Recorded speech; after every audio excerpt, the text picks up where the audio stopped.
What's up, everyone? Welcome. We are live right now on Cannabis. We have a great show for you today. We are interviewing Jackson Farmer Freeman. We're going to be talking all about sex testing and Hop Latent Viroid testing, or HLVD as they call it online. We're going to be talking all about the importance of testing your plants, making sure that you're keeping your plants healthy, all these sorts of things, and just kind of how all this stuff works. It's a really interesting topic, and Jackson knows tons of information about this stuff. He's really smart on this topic, so stay tuned. We have a great discussion ahead of us.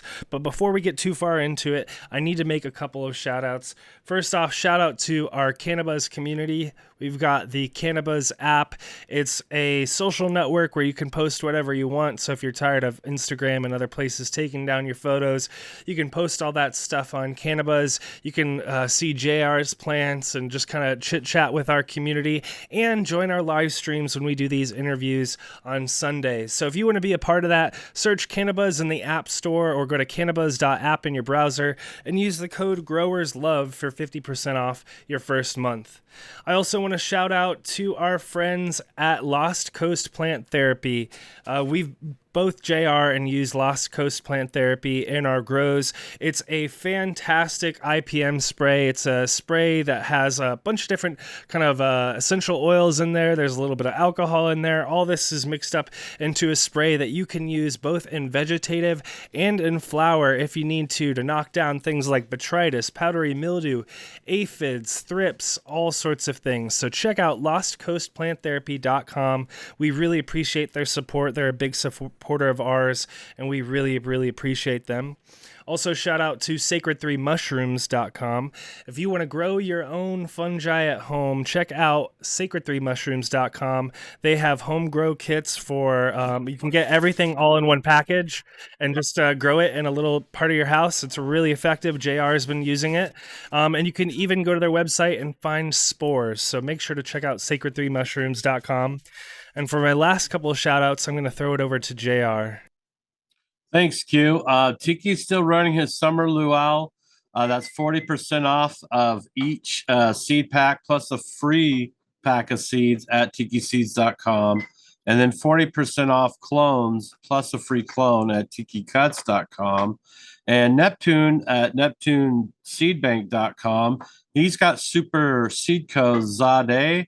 And that one dropped on 6/20. So those will be going fast. That's Seattle soda by the Italian soda. So check those out at NeptuneSeedbank.com. Awesome. And we just interviewed Neptune about a week ago. So that was a great episode. If you haven't caught it, make sure to check that out. All right, let's get into the episode. So today we have Farmer Freeman, like I was saying at the top of the show. Jackson's been on the show several different times, so if you dig this episode, make sure to search through the Cannabis archives and find our previous episodes. You can go deep on a bunch of different topics. Today, like I said, we're going to be talking a little bit about clones, but we're going to be talking about HLVD and sex testing and the importances of keeping your plants healthy. Welcome to the show, Jackson Farmer Freeman. Hey, thanks so much, Q. Thanks for that intro there. Good to be here. It's been a while, buddy. It's good to have you back in the seat. We got a lot to talk about today. Of course. Good to see you, JR. Yeah, and so you've been an OG supporter since day one. I mean, we encourage folks to go back and look at some of the episodes we've done with you in the past. A lot of really good information I think people can use to help them kind of level up their game a little bit.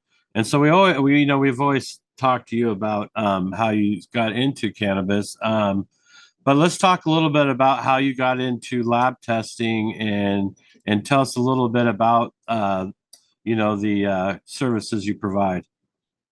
Yeah, sure. Thanks. So, a lot of you guys kind of already know my backstory, but I'm here based out of Washington, D.C. This is where I moved up from the South to go to school, studied biology, finished up a master's in about 2015.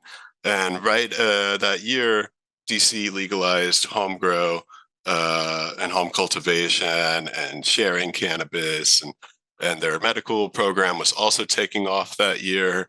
And so, just that coinciding with my, finishing up schooling. It just turned out to be a perfect time to kind of jump in and take a risk and try to bring these lab skills and science knowledge to effectively a brand new industry that didn't have these types of resources that I was offering. So it was first couple of years working odd jobs in the cannabis industry. Worked for a testing lab, worked for in-house cultivator doing their lab testing and extraction and stuff, and got to really kind of get a feel for how commercial production works, what are some of their challenges, and all the while starting to pitch the EZXY plant DNA sex test. We were one of the first groups to really offer that direct to consumers with very few barriers to access. Prior to us, you had to call these companies, they wouldn't list their pricing, you'd have to show them your like cannabis control number or whatever license number before they'd even really talk to you. And we kind of said, you know what, that's not necessary. These people need this type of service without all of these barriers. And so we started offering that, and it's really just blown up since then. And we've expanded to disease detection, with Hop Latent Viroid being like our number one focus on cannabis disease detection. Right. And I know JR's used your services. I've used the sex testing several times over the last several years that we've known you, and it's always been awesome. It's great results and really effective. So I've really appreciated it. I used it last year when I was doing like a little pheno hunt of the Huckleberry Hill Farms Paradise Pine regular seeds that I bought. So I've really appreciated it. So let's set the table for people, just so people kind of like listeners that are kind of new to this, or just kind of help people understand a couple things. One, I want to talk about, the various types of things that you test for sure, because you mentioned that there's other types of testing that you provide, but I feel like it's a good time for also just to like level set for everyone, and why should people care about this stuff, and why should people be testing for any of these things, like when they're why should people care, I guess, is what I'm trying to get at, and why should they be thinking about this sort of stuff? Yeah, sure. So I guess we could talk about like the testing landscape in general. So I mean, everyone's familiar with the THC potency testing. You can't buy a cannabis product pretty much without knowing the THC percentage in it. And so that's been like the kind of like the main thing when you think cannabis testing lab. That's been the main idea for forever. What our lab does is, instead of doing like kind of chemical safety testing of the end products like that, we focus on genetic based tests. So these are tests that are specific to cultivation stage plants and getting your plant through that whole cultivation cycle, efficiently, and just making sure that you're not wasting time, you're not introducing any excessive risks to your facility, things like that. So we are here for the grower, not really the end consumer or anything like that. And another type of testing that is primarily grower focused would be like nutrient detection within your leaf sap or within your soils. That's also not something that we are doing at the moment. We're just focusing solely on these genetic-based tests, and but even with that limitation, there's a whole lot we can learn from the cannabis genetic testing. So our main product is the EZXY plant DNA sex test. So this is where, if you're growing regular seed, or you get like a random bag seed or a random plant from your friend and you don't know if it's male or female, obviously you only want to grow it if it's female. What we do is we just take like a 1 inch or 1/2 inch leaf tip from that healthy plant, and we take the DNA out of it, and we analyze that DNA for the presence of a Y chromosome. So cannabis is kind of similar to humans and other organisms that have two sexes. And in cannabis, the male plants have a distinct Y chromosome. So we look for that, and if we find it, we will confidently tell you that your plant is male, and you should, probably get rid of it. Or if you're a breeder, maybe keep it around, but don't have it next to your female plants. And so, obviously, before the genetic-based testing, growers had lots of options, lots of little tricks. They'd take a cut, put it into their 12-12 flowering cycle, and see, the first things that pop out of that as it flowers, and kind of make your assumption from there. Unfortunately, you can get some bad data doing that, so maybe if it grows a pollen sac, you assume it's male automatically. That's not always the case. But by knowing the actual DNA, you're going to get a correct answer every time. So in addition to the sex tests, there's lots of diseases that can be identified by looking at the genetics of the plant and the genetics of these diseases inside of the plant. Yeah. So as opposed to just waiting for that powdery mildew fungus to pop up and make it evident to your eyes, we can screen your plant leaf and look for powdery mildew DNA within the leaf and tell you if it's infected before you'd ever naturally see it. And so that same idea can be applied to all sorts of plant diseases, including fusarium, pythium, botrytis, which is bud rot fungus, and obviously Hop Latent Viroid, tobacco mosaic, and these other viral and viroid-based diseases. So how has the kind of popularity of feminized seeds, how has that impacted your business as a lab testing for sex? Yeah, I mean, when we first started, I want to say feminized seeds were the standard. I mean, before like kind of this modern influx of like American breeding culture, everyone was buying feminized seeds from Amsterdam, getting them shipped from Nirvana Seedbank or random places like that. And so feminized seeds have always been around, relatively speaking. They're not like, I wouldn't consider them like a new challenge that we're dealing with. And then I think, feminized seeds have their place in the industry. I think I always recommend fem seeds if you're a brand new grower. It just takes a lot of that guesswork out of things. But obviously you can't find every strain in a feminized format.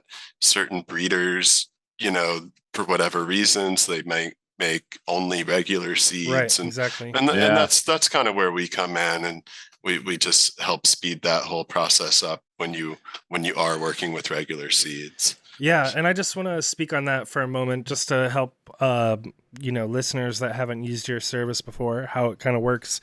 So you buy this kit, Jackson, you can order your stuff online. You order this kit, you get it in the mail. It's really just some envelopes and some stakes and things like that. It's not like a big ass box when I describe a kit, just to help people understand. And you essentially just cut off a little piece of leaf, you put it in the envelope and send it. And Jackson's super quick, right? So you're mailing this to like the DC area, so that might take a few days or something like that.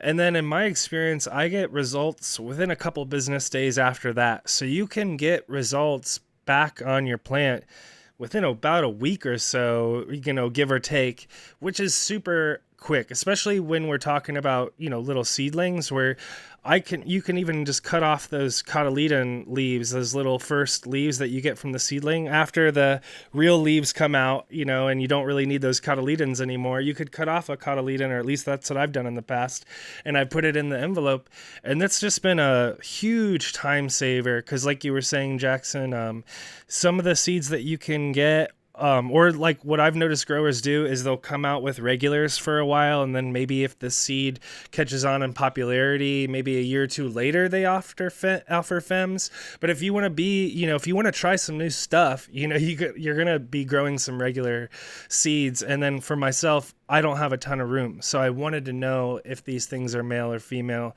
and it just really was crucial, or just super helpful, I should say, to get those results. Like I just said, from about 7 to 10 days end to end is just really impressive. JR, I don't know if you had the next question there.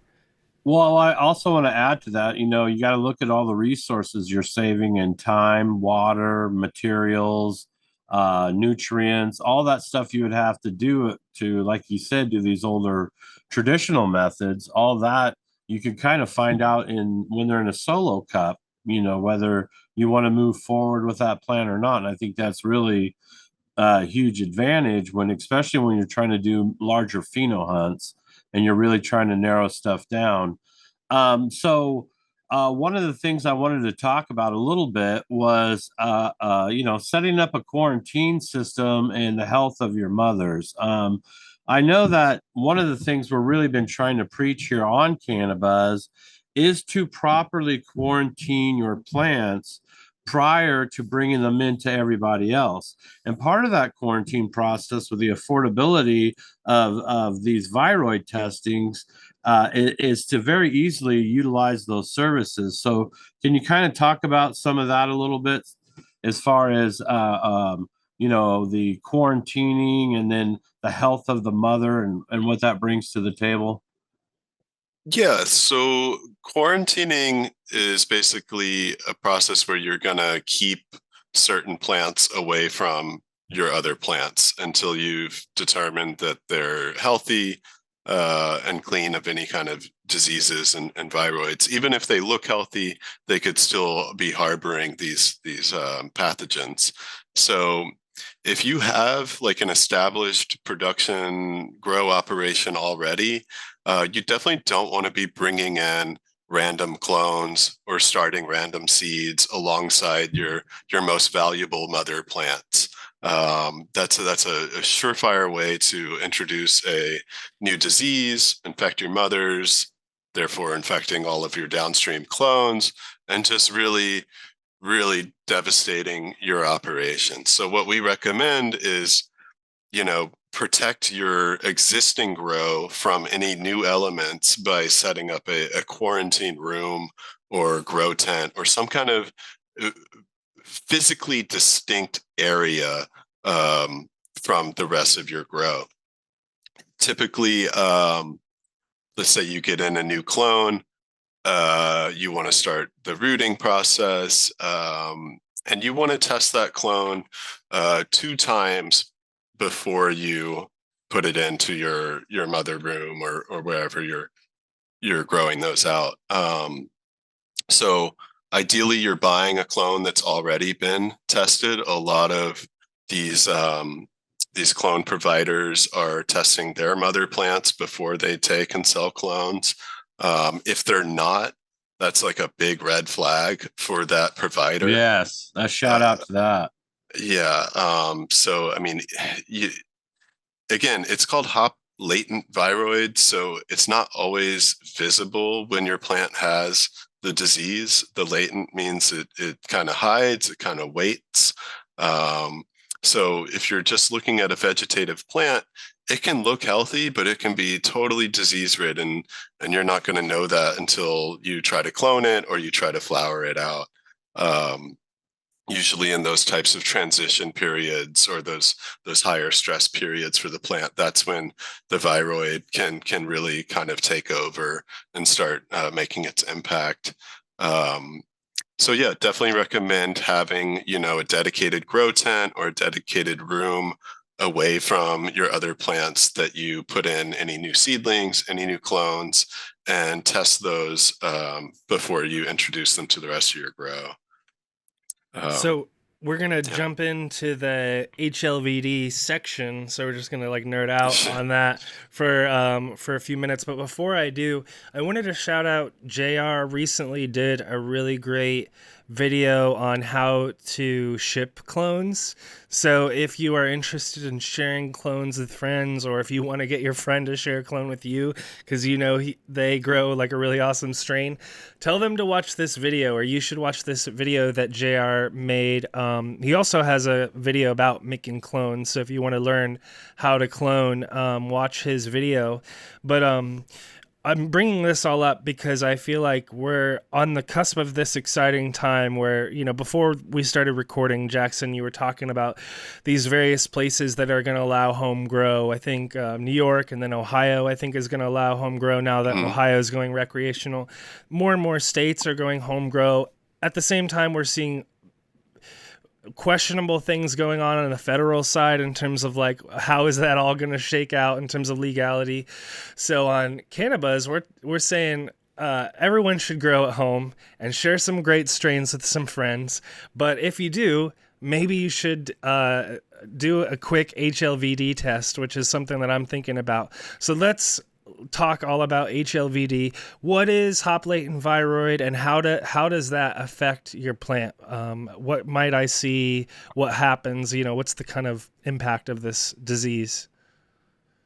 Yeah, so Hop Latent Viroid, it's essentially like a virus. Viroids and viruses, they are different in a kind of minutia way. But for the layman, for your average grower, you don't need to know the difference between virus and viroid. It's essentially just a pathogen, like a disease that can make its way into your plant. It was first identified in the hops plants. That's why it has the name Hop Latent. Hops are very closely related to cannabis, and so as life does, it got around and hopped its way over to cannabis and has not left the cannabis plant alone. So over the past few years, you've just seen an explosion of plants detecting with Hop Latent Viroid. You're seeing a yield loss. You're seeing reduced THC within that reduced yield. You're seeing, plants that your clones are no longer rooting, or you're getting a smaller portion of your clones that are actually rooting and looking good. Some other, symptoms when it's in vegetative stage would be like your stems are a little more brittle, your branches are growing kind of laterally, like side instead of up. Your leaf shape might be different than what you're used to seeing from that strain. They might be smaller, narrower, generally malformed looking. And you might even notice like a kind of odor coming from those leaves and those plants too. Kind of like a more composted, almost like a rotting odor. When you're seeing the disease in the flowering stage, what you're going to see is the buds are smaller than what you're used to seeing. The THC trichome density is going to be smaller. The oils, the terpenes, it's all basically just your whole plant looks like a dud. It looks like it's not doing as well as what you're used to seeing. A lot of growers will trick themselves into thinking that there's got to be something wrong with the nutrients or the water or some other factors, but oftentimes it really is just as simple as your plant has a disease. And it may have always had that disease, and it may just be that after a certain amount of time, that disease, got to a strong enough level that it's finally showing these symptoms. That's why I always recommend to people to clone if they're rotating moms. Don't let them get old and stressed out, because the older and more stressed out they get, the more susceptible to that. Clone them relatively soon so that they have a lot of their hormonal vigor, and they also have that immune boost going for them. So what are kind of some of the primary transmission methods for HLVD? I mean, obviously, if I'm receiving a cut that's dirty, that's one way, but in my actual grow, how are ways that I might be transferring it around, or what kind of protocols should I set up to kind of prevent that? Yeah. So like, how does your plant get infected. I mean, it's not coming out of nowhere. It is coming from somewhere. Oftentimes that will be, from a diseased clone or a seed pack, who the seeds, maybe the mother plant who created the seeds or the pollen donor plant was infected, and some portion of those seeds then carry that viroid. But as far as going from plant to plant, it can be something as simple as you using a pair of scissors to trim one plant and then not cleaning those scissors effectively and going straight to another plant. It could also be something a little more complicated, like a bug, who maybe chews on one plant leaf, then hops to another plant, chews on that leaf, and is this carrying the viroid back and forth between your plants. We've seen it detected in water and soils as well. So, you could test your plants all day, every day until they come up negative. And 4 weeks later, if you're doing routine testing, you may see it's positive for Hop Latent Viroid again. Like, how does that even happen? The viroid can stick to the insides of your drip feeder water lines. They can stay inside of your water tank reservoir. It's a very stable organism. It's not going to just naturally die off. So you really need to be thinking of everything that touches your plant could be a vector for that disease, and you need to have the proper controls and cleaning procedures for each of these vectors. So the obvious one being bleach. I obviously, Q mentioned I'd released a cloning video, and I talked about how I sprayed my area down with alcohol, and I very abruptly got my ass handed to me on that one.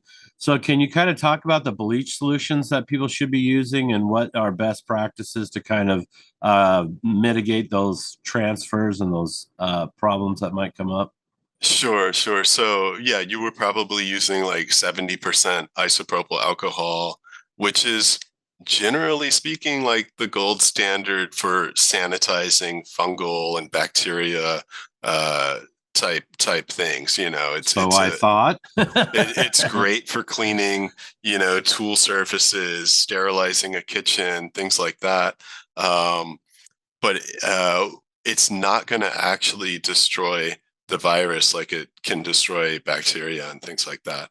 So for destroying HLVD, you typically want a bleach solution. So this is your store-bought bleach, and then dilute that down, 1 to 5 or 1 to 10 parts. So 1 cup of bleach, 9 cups of water, 1 cup of bleach, 4 cups of water, somewhere in between that.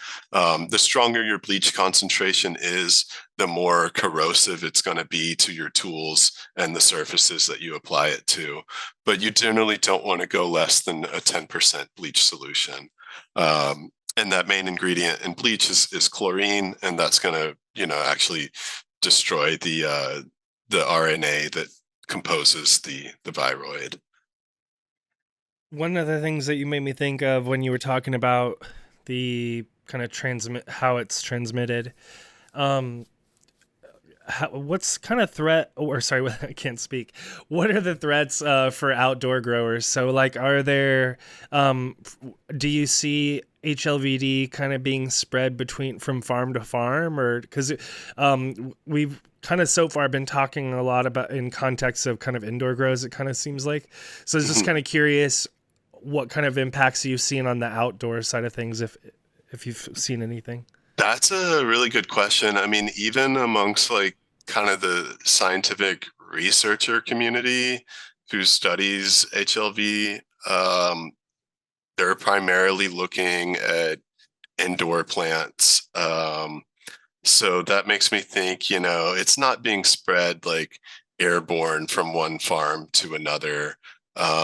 It can be spread from bugs and pests. Right. So, but generally, like, those plants are still going to be in close proximity to each other for that bug to go from one plant to another.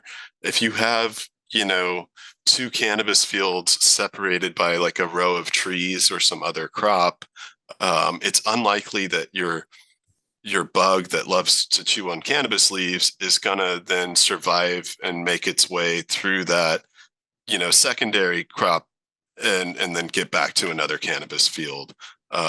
So I haven't heard much concern about outdoor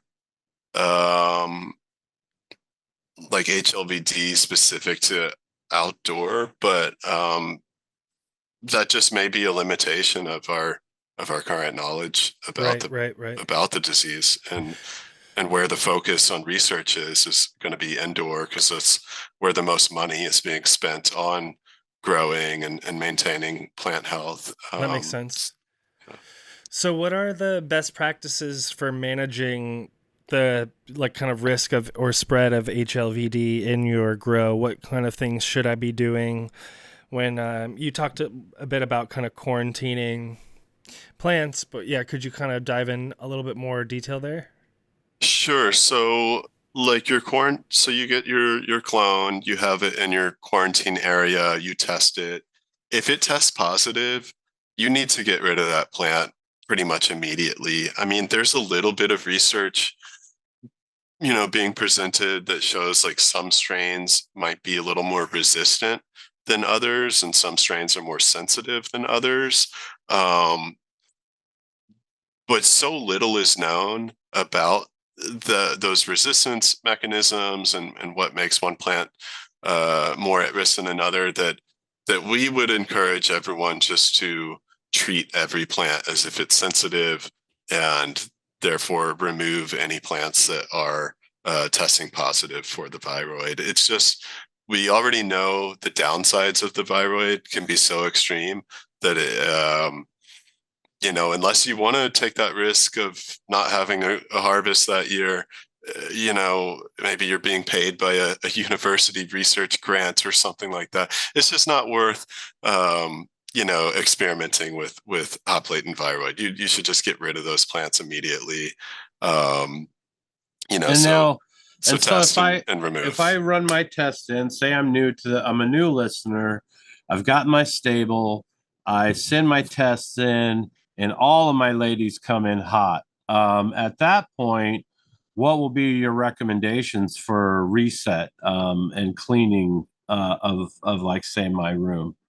Yeah, I mean, so you're gonna want to remove any of that plant material, and then depending on how you're growing, you're going to want to scrub your trays, your pots, maybe get rid of any soil that those plants came in contact with.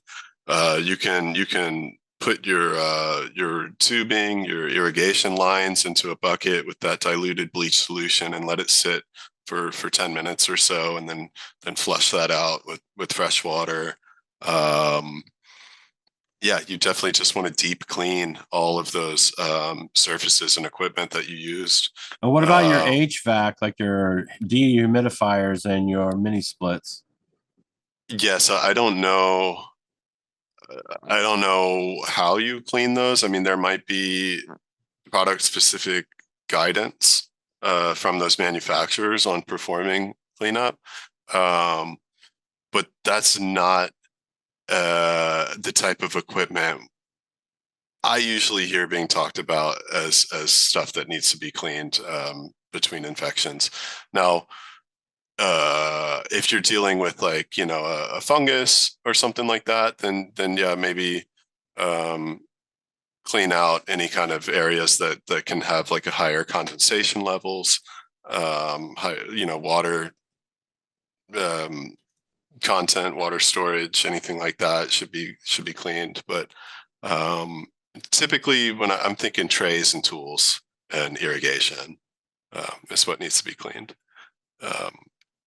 And then after that, you would, I guess, start with a fresh seed pack. Maybe get some clones in from someone who is testing regularly. Treat them as if they're potentially infected, even if they are being tested regularly. Test them probably a week or two after you get them into your facility, And then if they come up negative, test them again in 4 weeks just to confirm that the virus wasn't, in a. So like the viroid can be present in like one area of the plant, but not the other, especially at the earlier stages of the infection. And so that's why it can be tricky. That's why everyone recommends testing multiple times, even if it's the same plant. Because like say you infect one branch, it's going to be a couple weeks later until you can detect that viroid on all of the other branches. So definitely be testing, multiple times before you give it the all clear. And so when you receive your test for testing, you ask that they take a top, a middle, a bottom, and a root sample. And how long of a root sample should they take? And what's kind of the best approach for that? Yeah, so for our test and our sample collection guidance, we recommend about 2 inches of root sample from just below that soil surface. So, you have your main stalk of the plant, dig up, around that soil, maybe dig up like an inch of that media, and then pull out some root from there. We're all still like so much of the research being done on Hop Latent Viroid is still surrounding how to detect it most effectively and how it spreads within the plant. So sample collection guidance is definitely subject to change as more of this research comes out. I mean, when we first started doing this, we weren't testing roots. We didn't realize that roots were kind of the main reservoir for that viroid. And so there are, some instances where if you're not testing roots, you might miss the viroid. But lately, it seems pretty clear there's a consensus that roots should be the first area to test, especially for a more mature mother plant. So does HLVD have any interactions or interplay with other diseases? Or do you kind of find one and find the other or anything like that? Probably. I can't think of any like like hard data or research off the top of my head that I can reference, but a lot of times these diseases do kind of commingle and synergize each other. So like maybe if your plant is dealing with a powdery mildew infection, and its resources are focused on that, that might be an opportune time for Hop Latent Viroid to then, start spreading and making its impact, and vice versa. So it's definitely not like unheard of in other plants and other diseases, but I can't, say with certainty that if you have one, you'll have the other. Right. Yeah. Safe to say, very early in the early days in a lot of this, it sounds like, and we're still kind of learning how this stuff works or kind of the impacts of things. Could you speak on on that note? Could you speak of on the kind of research that's being done to combat HLVD? Like what's being done in the war against HLVD? Yeah, so typically if you have a plant with HLVD, it's considered a goner. There's not really any like treatment plans, but that is something that's being researched. It's like, so that kind of coincides with the research going on and like how HLVD moves within the plant. So a lot of people will say, okay, if you have an infected plant, you can do tissue culture to regrow the plant from its meristem stem cells, and it won't have HLVD if you do that correctly. And so, I mean, I guess that's a way to combat it. You're not necessarily like fighting the viroid, but you're regrowing the plant from a section that was viroid free. So that's one way of working, in this new world with HLVD present. It's never going to go away. So we just have to figure out, ways to reduce it and work around it. And so some of the research is involving like, how long does bleach need to touch your tools? Right. What concentrations of bleach do we need to be using? Are there other antiviral cleaning agents that are effective against HLVD? So a lot of the research is kind of very basic like that still. Just identifying how to clean up. Yeah. Some of the research within the plant's genetics are also looking at like, why does HLVD cause these symptoms? And then if we can understand that, we can start to understand why some plants are more resistant to HLVD than others. Maybe they have unique genetic differences that make them less sensitive to it. And then we use that genetic information to guide breeding new cannabis lines, and that's another route to working away from HLVD.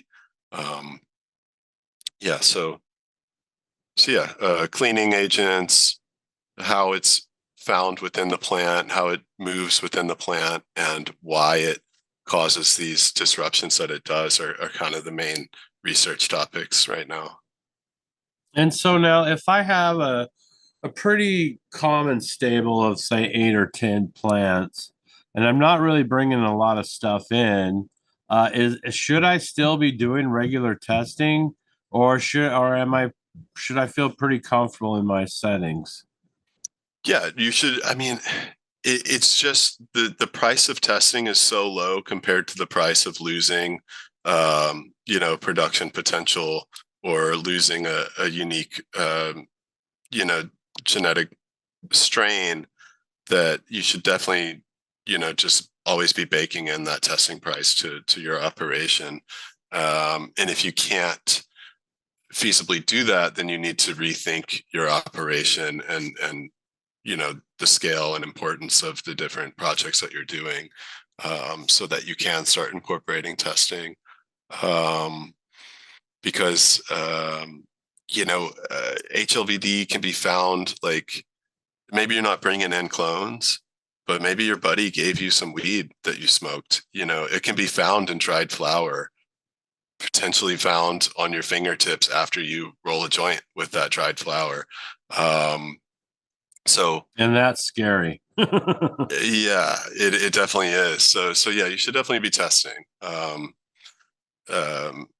There's potential that maybe you got in like a new growing amendment or something, and the place that's produced also works with cannabis.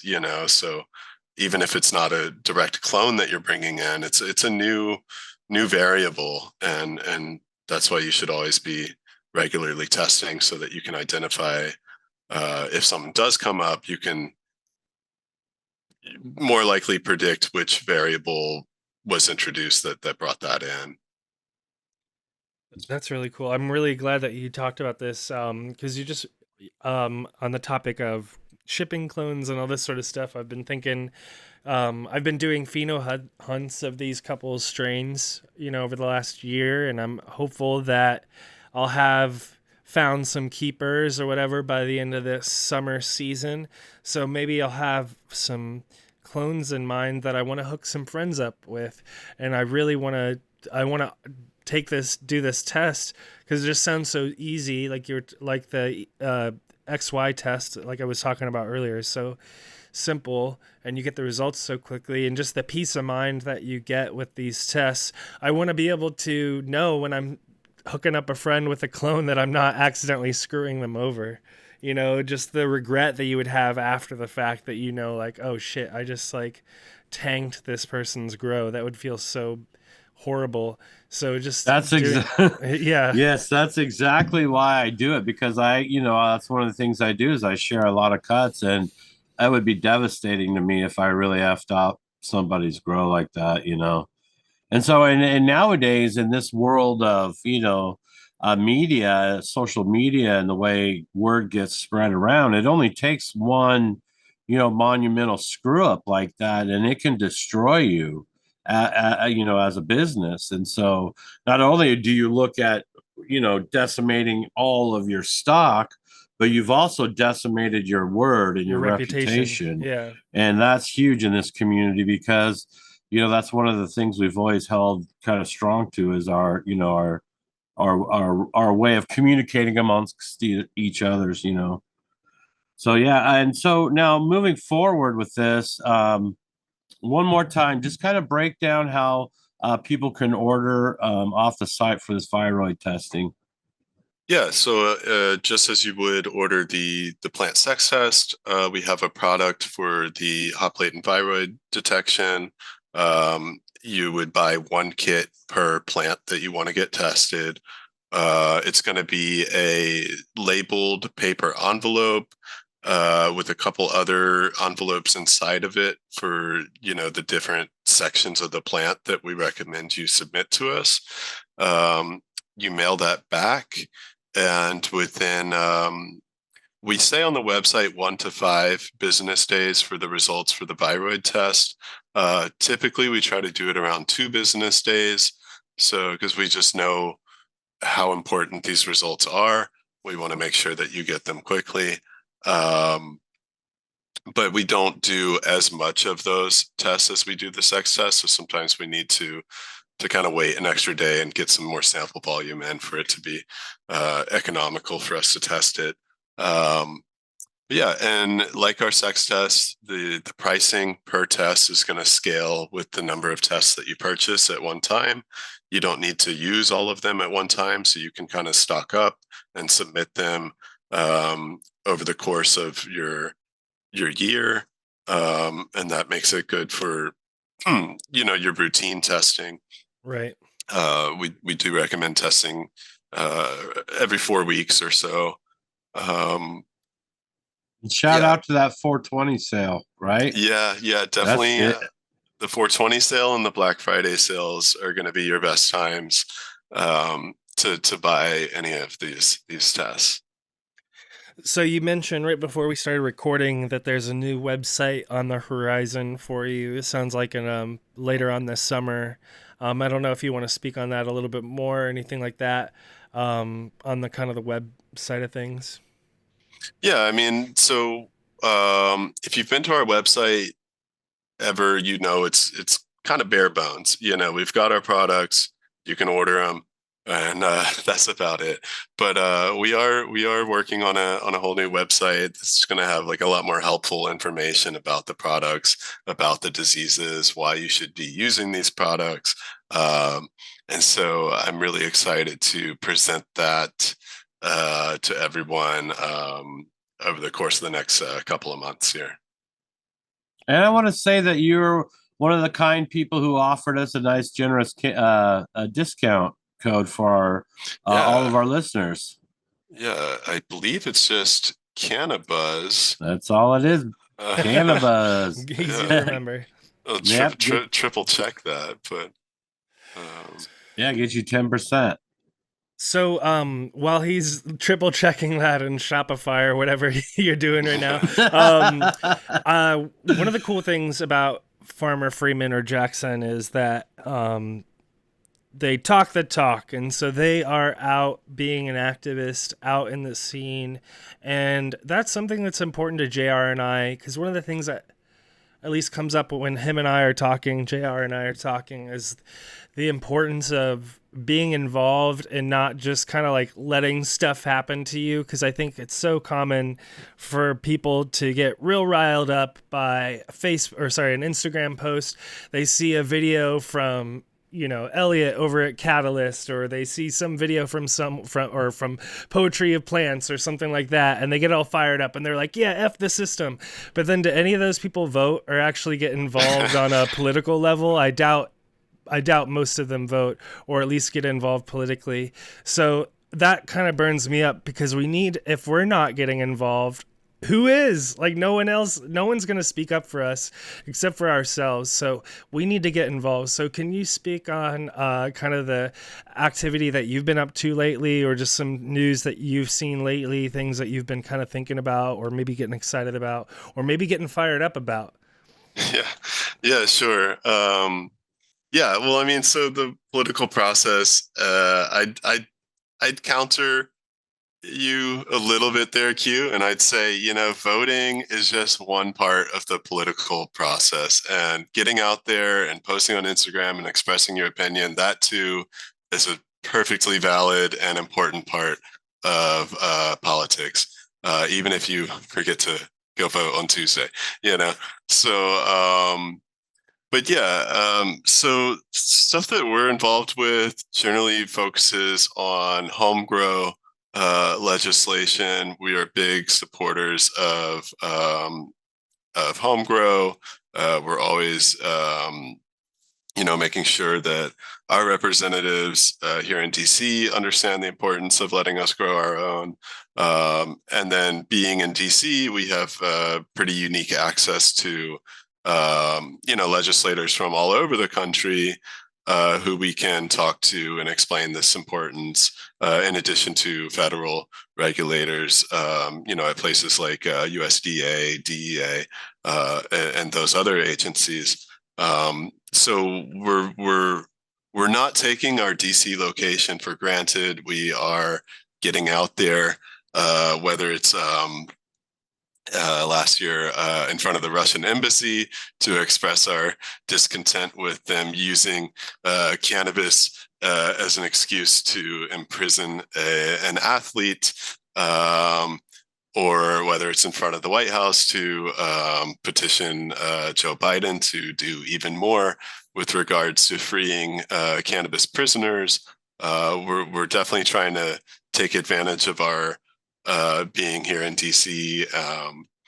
Another cool thing about it is all of these other national advocacy groups like Last Prisoner Project and National Cannabis Industry Association, they all, make efforts to come to DC and lobby, and we love to join up with them and help them. Whether it's just spreading awareness about why they're here and what they're doing, to physically being present with them or helping raise money for these causes. So yeah, we're big on home grow. We're big on releasing cannabis prisoners, especially nonviolent cultivators, nonviolent cannabis sales, things like that. I mean, gosh, there's even people just with possession charges still. And it's tough for we can't responsibly take money from this industry without giving back and supporting those who are supporting us. So that's what we like to do. And now I mean, not to detour what you're saying, but all of that's when you're dealing with political figures, is kind of a slimy process. Can you kind of talk about that? Maybe how you navigate some of their circumventing or just straight up denial? Yeah, you have to be very patient.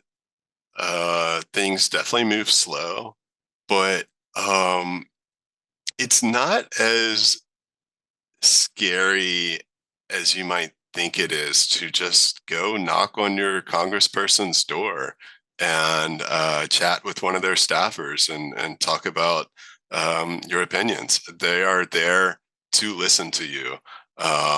They don't slam the door in your face. I mean, maybe if there's something super important that they're dealing with at the time, you have to reschedule.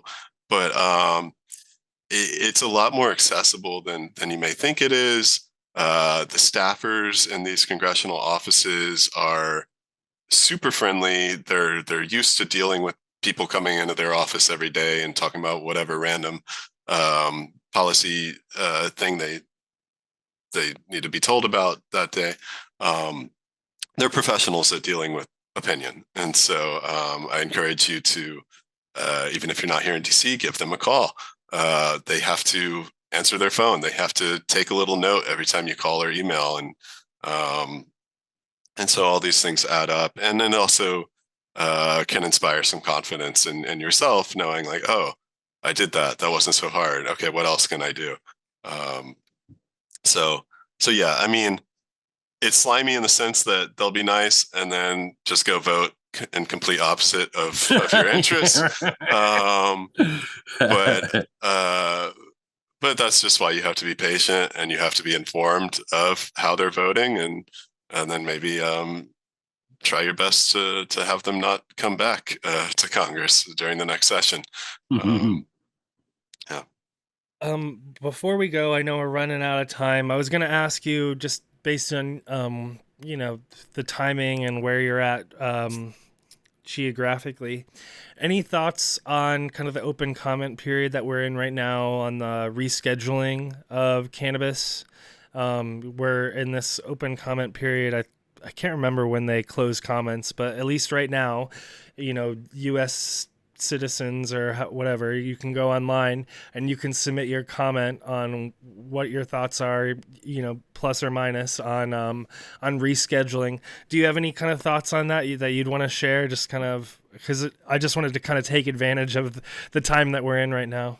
Yeah. So I work a lot with Americans for Safe Access. They are a patient advocacy group based here in DC, and they,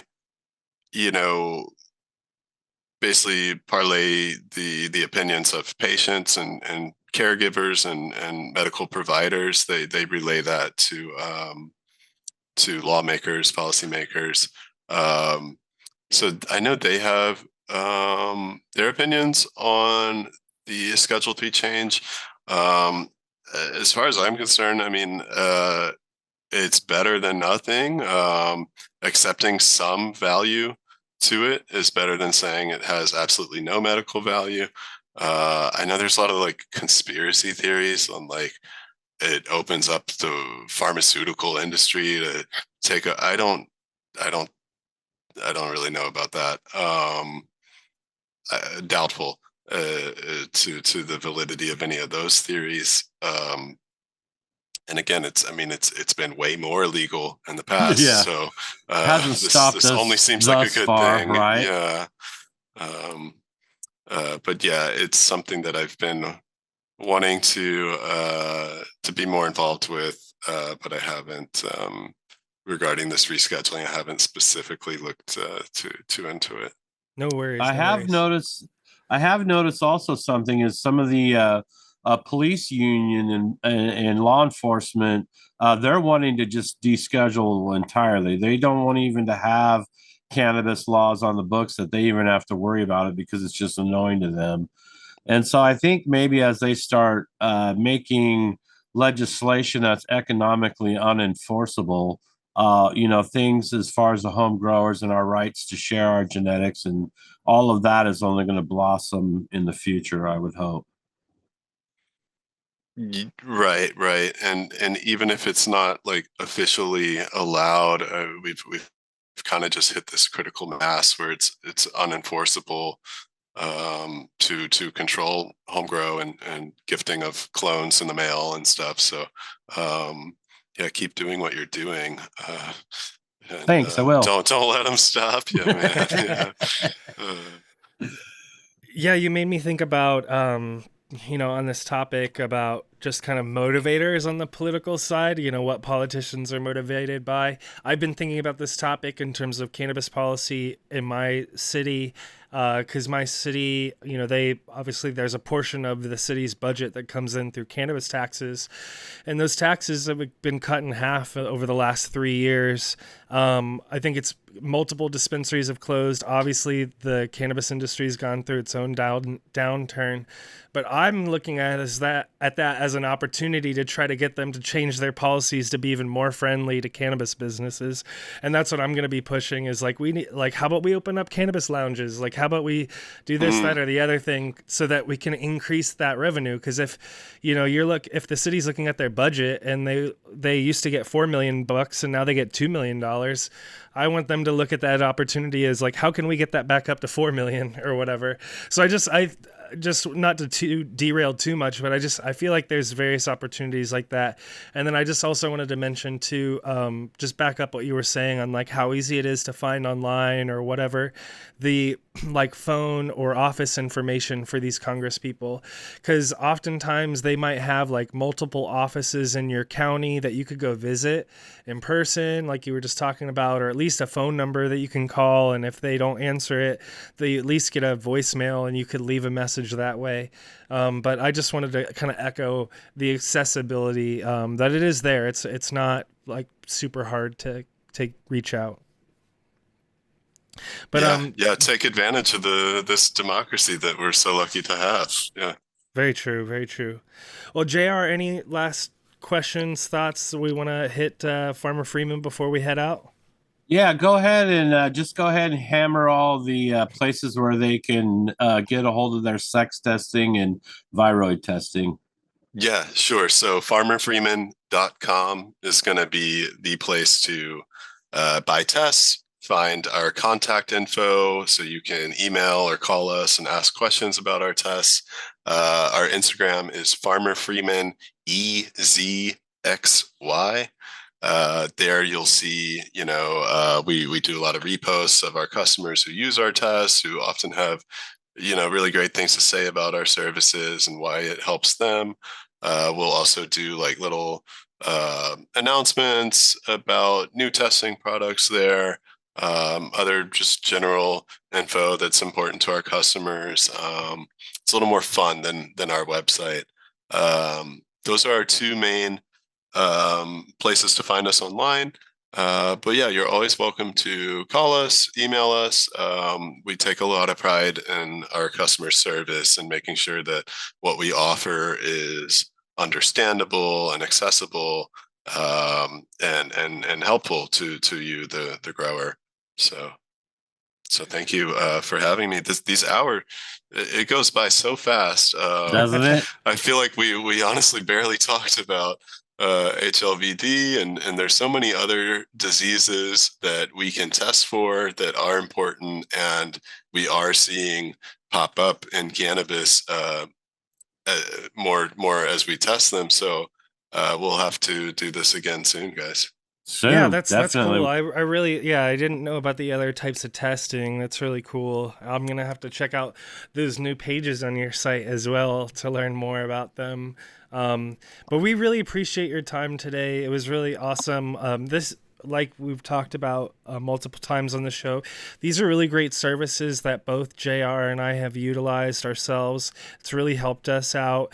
And you've been a great friend to us, great supporter of us since the very early days of Cannabis, both on the app side and on the this podcast venture that we've been on. So we really appreciate your time. If you're watching this or listening, we really appreciate your time as well. You can now catch this show on any podcast platform that you're on. So if you'd like, rather listen on the drive or on a run or whatever, instead of using YouTube, just search Cannabis in any podcast app and you'll find our episodes there. If you're watching us on YouTube, please give us a like and subscribe and a comment. That'd be cool. We'd love to hear from you. And also check out our other videos. Now JR and I are doing grow videos. It's a great time for me because I'm mostly an outdoor grower these days. So I'm trying to upload videos every couple of weeks or so from my outdoor grow and what I'm doing. And then JR has always got something cooking. And so he's sharing his pro tips, emphasis on the pro tips for you on your growing and cloning and all sorts of things. So definitely check those out. And again, thanks everyone for your support. We really appreciate your time. Thanks, Jackson, for your time. Thanks everyone in the Cannabis community. And as always, JR, Growers love. Peace, guys.